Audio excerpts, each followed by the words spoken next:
इस वीडियो में हम एक्सरसाइज 8.1 क्वेश्चन नंबर 3 को सॉल्व करेंगे। ये कहता है diagonal AC of a parallelogram ABCD bisects angle A। Means ये जो AC आप देख रहे हो वो इस पूरे एंगल A को ठीक है बाइसेक्ट कर रहा है, और आपको पता है बाइसेक्ट करने का मतलब है कि यहाँ पे जो भी एंगल बन रहा होगा, ठीक है, मींस एंगल 1 एंगल 2 ये दोनों बराबर होंगे। प्रूव करना है it bisects angle C also. Means हमें प्रूव करना है कि ये AC जो है ना इस पूरे एंगल C को भी बाइसेक्ट करता है। मीन्स 3 को 4 के बराबर करना होगा। ABCD एक रोम्बस है, ये भी हमें प्रूफ करना होगा। तो चलिए शुरुआत करते हैं। टू प्रूव, ठीक है, दो चीज़ें हैं हमारे पास, AC बाइसेक्ट्स एंगल C। कैसे? एंगल 4 को 3 के बराबर कर दें तो AC बाइसेक्ट कर सकता है एंगल C को। और ये तो पहला है, और दूसरा है कि ABCD को अगर हम रोम्बस प्रूफ कर दें तो बात पूरी हो जाएगी। देख लेते हैं हमारे पास गिवन क्या है। हमारे पास गिवन है कि डायगोनल AC एंगल A को बाइसेक्ट करता है। मींस हमारे पास एंगल 1 एंगल 2 के बराबर है। और क्या गिवन दिया हुआ है कि ABCD जो है ना, ये देखिए parallelogram ABCD, ABCD is a parallelogram. ठीक है, तो प्रूफ की तरफ बढ़ते हैं। तो आप देखोगे ABCD एक पैरेललोग्राम है, तो मैं कह सकता हूँ कि AB DC दोनों क्या होंगे, पैरेलल होंगे। तो मुझे मालूम चल गया कि भाई DC पैरेलल टू AB। ठीक है, और ये तो गिवन है क्योंकि ABCD ऑलरेडी पैरेललोग्राम है, अपोजिट साइड उसमें पैरेलल होती हैं। तो ये क्यों लिख लिया मैंने? क्योंकि AC इंटरसेक्ट कर रहा है AB और DC को, तो AC एक ट्रांसवर्सल हुआ। ठीक है, इसके हिसाब से मैं कह सकता हूँ कि एंगल 1 एंगल 3 के बराबर होगा। सॉरी, एंगल 2 एंगल 3 के बराबर होगा। देखो ये वाला एंगल इस एंगल के बराबर होगा। ठीक है, क्यों होंगे? क्योंकि ये ऑल्टरनेट एंगल हैं। ठीक है, सिमिलरली हम क्या कह सकते हैं कि BC DC पे पैरेलल है। ठीक है, BC पैरेलल टू AD, ये भी क्या है, गिवन दिया हुआ है क्योंकि ये तो पैरेललोग्राम है। तो मैं कह सकता हूँ कि एंगल 1 जो है एंगल 4 के बराबर होगा। अब हमें ऑलरेडी पता है ऑल्सो, देखो एंगल 1 एंगल 2 के बराबर है और एंगल 1 एंगल 4 के बराबर हो गया। एंगल 1 एंगल 2 के बराबर है और 2 देखिए यहाँ पर 3 के बराबर है।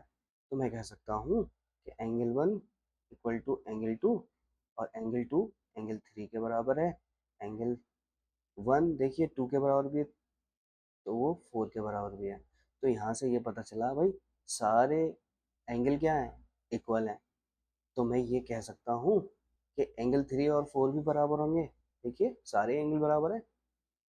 So angle 3 equal to angle 4। Hence ये पूरा जो एंगल C है वो बाइसेक्ट हो गया। तो ये जो AC लाइन है बाइसेक्ट्स एंगल C। अब हमें प्रूव करना है ABCD एक पैरेललोग्राम है। इसको प्रूव करने के लिए क्या कर सकते हैं, हम आगे बढ़ेंगे। जब पैरेललोग्राम के अंदर सारी साइडें अगर मैं इक्वल करवा दूं तो मैं कह सकता हूं कि ये एक रोम्बस है। तो इसको करने के लिए हमें क्या करेंगे, गिवन का सहारा लेंगे। गिवन हमें दिया हुआ है ABCD इज ए पैरेललोग्राम, और हमने सारे एंगल क्या करवा लिए, बराबर करवा लिए। ठीक है, अब देखिए इन ट्राइंगल ABC ट्राइंगल की बात करता हूँ। हमारा ये देखिए एंगल कौन सा था, एंगल 1 2 एंड 3 4। ये हमारा एंगल था 1 2, ये था 3 और ये है 4। तो सारे एंगल बराबर हैं यहाँ पर।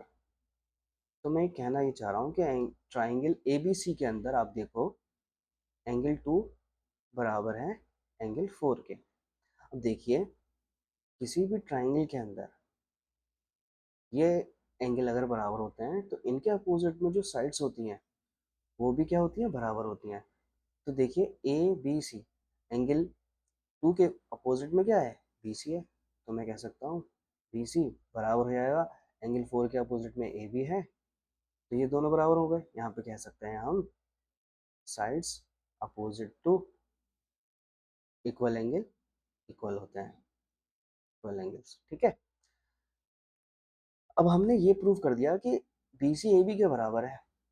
ऑल्सो हमें ये पता है कि BC जो है वो AD के बराबर है, क्योंकि ये तो गिवन है भाई, पैरेललोग्राम है ना ये, ऑलरेडी हमारे पास है ABCD इज अ पैरेललोग्राम। तो मैं कह सकता हूँ BC AD के बराबर है, और अपोजिट साइड इसमें क्या होती हैं, पैरेलल और इक्वल होती हैं।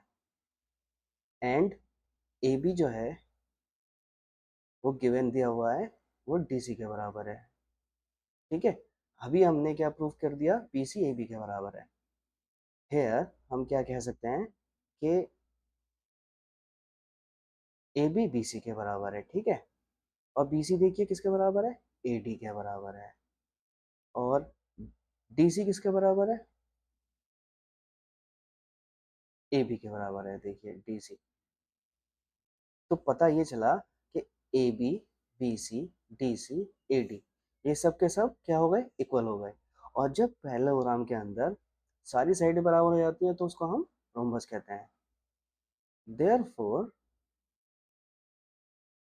इन पैरेललोग्राम ABCD ऑल साइड्स क्या हो गई, all sides are equal, hence it is ए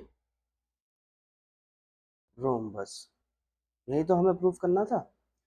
तो चलिए मिलते हैं नेक्स्ट वीडियो में। इसमें कोई भी प्रॉब्लम है, कोई लाइन अगर समझ में नहीं आए तो let me know in the comment, and subscribe to my channel. Sorry. So thanks for watching my videos.